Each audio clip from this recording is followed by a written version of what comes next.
உள்ள நுழைந்து இயேசு கிறிஸ்து வந்து உள்ள வந்து உங்களுக்கு சமாதானமாகட்டும் என்று சொன்னார். அல்லேலூயா. 1000 வருஷம் அச்சாட்சியில் இப்படி எல்லாம் நடக்குதுமே.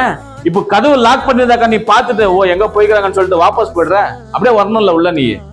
அல்லேலூயா.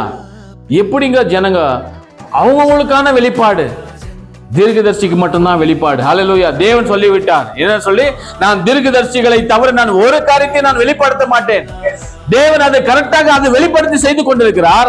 ஆனால் இன்றைக்கு அநேக உபதேசங்கள் எதுக்காக? விழுந்து போவதற்காக. அவர்கள் இன்னும் மாம்சத்தில் அவர்கள் அறிந்து கொண்டிருக்கிறார்கள் இயேசுவை, அவர்கள் ரத்தத்தில் மாம்சத்தில் தேவனை அறிந்து கொண்டிருக்கிறார்கள். அவர்கள் ஆவியில அவர்கள் அறிந்திருந்தார்களானால் அந்த பேதுரு சொன்ன மாதிரி நாமும் கூட சொல்ல முடியும். அல்லேலூயா. நாம் தீர்க்கதரிசி என்னெல்லாம் சொன்னாரோ அதை நாங்கள் முழுமையாக விசுவாசிக்கிறோம். அல்லேலூயா. வருகை ஒன்று இருக்கிறது. அந்த வருகையில நாங்கள் மறுரூபமாயி மத்திய வானத்துக்கு போகிறோம். அல்லேலூயா. எதுக்காக? விருந்து